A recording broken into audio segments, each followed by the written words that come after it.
Malkajgiri MP Etela Rajender వచ్చి స్థానిక వాకర్స్తో మాట్లాడారు. ఎంపీగా గెలిచిన తర్వాత మొట్టమొదటిసారిగా స్థానిక ప్రజలకు ఆయన కృతజ్ఞతలు తెలియజేసేందుకు ఫతేనగర్ డివిజన్లోని భరత్నగర్ పార్కుకు విచ్చేశారు.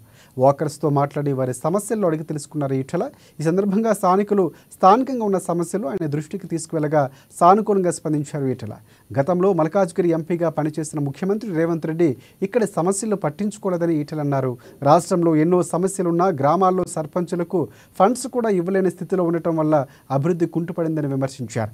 ఇన్ని సమస్యలు 1,50,000 కోట్ల రూపాయలతో మూసీ నదిని అభివృద్ధి చేస్తామని అంటున్నారని, మూసీ నది ప్రక్షాళనకు మేము వ్యతిరేకం కాదని, కానీ సమస్యలు కూడా పట్టించుకోవాలని కూడా హితవు పలికారు ఈటెల రాజేందర్.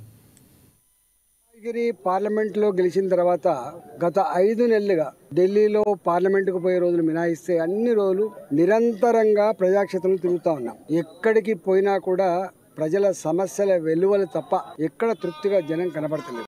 ట్రాఫిక్ జామ్ల సమస్య, ఇవాళ పార్కింగ్ల సమస్య, కూరగాయల మార్కెట్ల సమస్య, డ్రైనేజీ పొంగుతున్న సమస్య, చెరువులన్నీ కూడా దుర్గంధ పూరితంగా మారిపోయి దోమలకు, ఈగలకు, వాసనకు నిలయంగా ఉన్నటువంటి సమస్య.